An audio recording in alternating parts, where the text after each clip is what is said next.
faithful. Makikita nila doon kung ano yung ginagawa pagtatago ng mga pagtatago sa akin, paglilihim. Makikita nila lahat yan. Wala. Unti-unti na nga ngayon. Pero sa mga following episodes yan. Pero kumbaga, tanggap nyo na or ready na kayo to sa mga magiging comment or magiging reaction? Oo, wala naman. Feeling ko wala namang violent na reaction. Ako na-intriga nga ako sa mga comment kasi parang ibig sabihin nun na-affect sila sa show namin, sa trabaho namin. Para sa akin parang malaking bagay rin kasi parang ibig sabihin na may at least may lalim rin yung napapakita namin dahil napapag-usapan. And yeah, yun siguro. And kasi di ba ito nga parang unfaithful yung girl. Siyempre nababasa niyo rin naman yung script ni Jeneline, ganyan.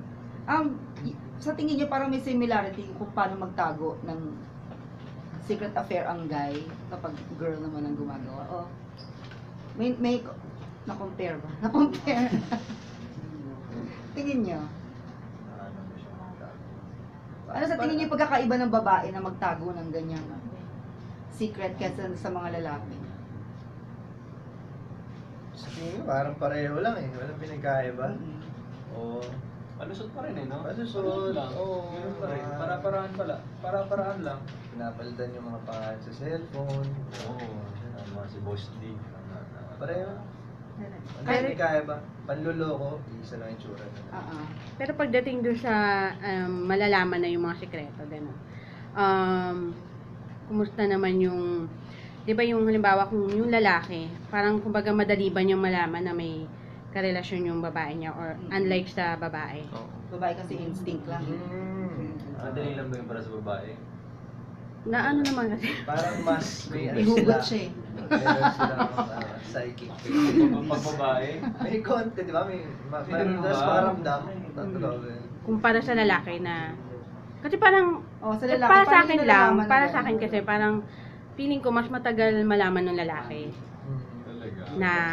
na may ganun compare sa Siguro babae. dahil hindi niya ini-expect na pwedeng gawin sa kanya yun. Kaya hindi niya iniisip na pwedeng mangyari. So ibig sabihin pagka yung lalaki, yung asawa talaga is mabait. Kumbaga hindi niya talaga Palagay ko, kung walang mabait talaga yun kapag Mga ganun. asawa mo, di siguro naman mabait. At least ako, kung mag-aasawa ako, sana naman mabait. Hindi naman mag-aasawa ng salbahe.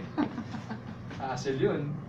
Sa tingin nyo, mas may chance ba na, kasi ganun yung tingin nila na mas madalas manloko yung mga lalaki kaysa sa babae, or anong tingin nyo doon? O mali? Mas Baka prone, hindi na mas napag-uusapan mas mo, prone babae. ba na talaga na lalaki talaga yung nagiging unfaithful, or Hindi ko alam yung stats, pero para sa akin, feeling ko patas lang. patas? Baka yun nga lang, parang hindi napapag-usapan lang Yung babae. hindi Mas napag-uusapan lang to yun sa lalaki. Parang kasi naging kasanayan Naging na. kasanayan. So ngayon parang tabu na yung mga babae na nakakaliwa. Or magaling din siguro talaga maglihim yung mga babae. Kaya hindi na pag-uusapan, hindi na bubuking ng mga So sa tingin nyo, after lang, nung balance. nitong, dahil may show na nga kayong ganito, mas magiging maingay na rin ba yung pagiging unfaithful ng mga babae niya? Kasi mas Oo. Sa mauusi tingin niyo, sana mas din nila. Nakaka-inspire sa mga Oo. girls na tumapang eh. Hindi naman. Mga liwa? Hindi ko alam kung hindi gusto namin dito sa show na to, pero nasa sa kanila na siguro yun. O Baka papanood nila ma-inspire. yun, pero makikita rin nila yung mga consequences ng Mm. mga actions nila yun. So, bahala sila kung gusto nilang pamarisan yun at maging miserable yung buhay nila o gusto nila magpakabait na lang at maging masaya forever. Pero Sige. kung parang kasi 'di ba yung ni Jeneline, kaya lang naman siya nagkaroon ng chance is dahil nagkatrabaho siya or na-expose siya sa labas ganon.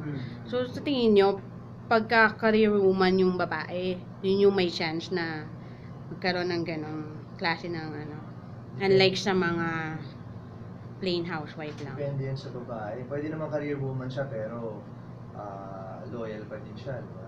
Depende yun. alam mo naman yung mga kwento, yung mga housewife sa houseboy, di ba?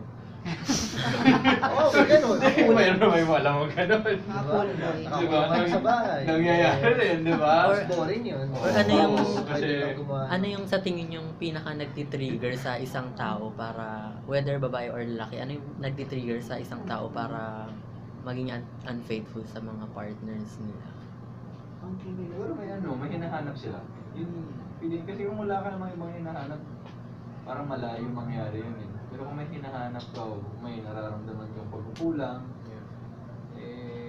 na hindi naman natin maiwasan rin. Pero paano mararamdaman natin sa isang relationship? So, may mga advice ba kayo na para maiwasan? How to become Oo, faithful. How to become faithful. Yun. Good luck. Siguro umiiwas ka, kung kasal ka na talaga, iiwas ka na lang lahat ng mga tukso na pwede mong harapin o pagdaanan. So, yun lang eh, pagkocontrol lang talaga sa sarili, kailangan malakas ka rin, self-control mo, and isipin mo siguro yung pamilya mo or kung may mga anak na kayo para mas makonsensya ka sa komunikasyon nila. Pero kayo, if ever may mga halimbawa, partners kayo na naging unfaithful, kaya nyo pa rin ba silang bigyan ng chance at patawarin? Napag-isipan ko na yun. Napag-isipan ko na yun. Teka lang. May sigot ako dyan. Ikaw muna. Napag-isipan, alalahanin ko lang. Pero napag-isipan ko yun eh. Kung hindi pa kasal, siguro hanap nila ako ng iba. Mas marami pang tao sa mundo na mas pwedeng pagkatiwalaan. Kasi pag niloko ka na, parang sakit yun eh. Di ba? Sakit yan eh. Tiwala. Oo. May lamat na yun kahit pa paano. Okay. Isipin ko pa rin eh. Parang imagine ko eh. Gumigewang-gewang ako eh. Minsan sinasabi ko sa sarili ko, oo, kaya ko siya kaya ko siya i-forgive. Pero hindi ko alam. Depende sa reaction ko. Hindi ko alam kung magwawala ako o hindi eh.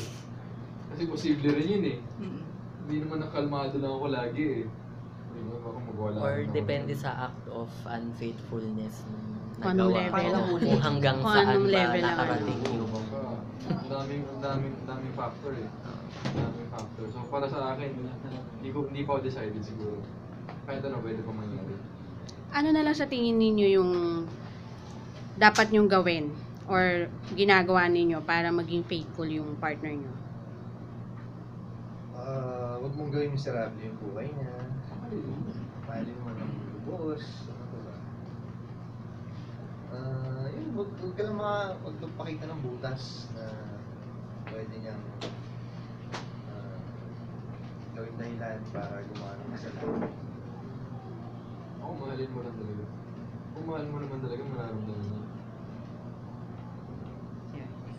Pero kasi iba pa rin yung Push yung niya yan. Ano bang May pinagdadaanan na. Sige na, push mo na. ano ba kasi yung meron kasing sabi nyo dapat nararamdaman pero hindi ko alam or hindi namin alam Humingi kung ka na ng advice kaya. ano yung sinasabi ninyo na kasi iba pa rin yung sinasabi sa ginagawa. Okay. So, kung sa inyo, dapat ba na lagi mas madalas magsalita ng I love you or may isa kayong bagay na ginagawa na alam niyo sa tingin niyo na mararamdaman niya na mahal niyo siya? Mas malakas yung epekto kapag pinaparamdam mo kaysa sinasabi mo palagi. Hindi naman nararamdaman. Nakakasawa yung puro salita. Mas maganda yung pakita mo talaga, paramdam mo na mahal para hindi niya maisip kung kahit anong hindi mo rin ikakasaya. Ako Yan. naman. Depende. Sa iyo, dami mo iba't ibang klaseng relationship. May mga kilala ako. So mag-aaway sila kung hindi sila nag-I love you sa cellphone, eh, di ba? Alam mo yun yung Oo. babae, tas tatawag yung babae. I love you sa akin. So may mga ganon, pero Depende talaga sa relationship. Pero kung sarili kong experience yung basihan. Ako, pag may girlfriend ako, hindi ko naman, I say I love you when I feel like it. Para at least pag nasabi ko, may paparamdam ko talaga sa kanya. Kasi feel ko lang sabihin. And I guess, kung yun nga, kami na ng girlfriend ko nun, I guess na may iintindihan niya yun. So, depende talaga sa relationships. So, ako, iba naman ako magmahal. Si Dennis, iba magmahal. So, parang iba-iba. Depende.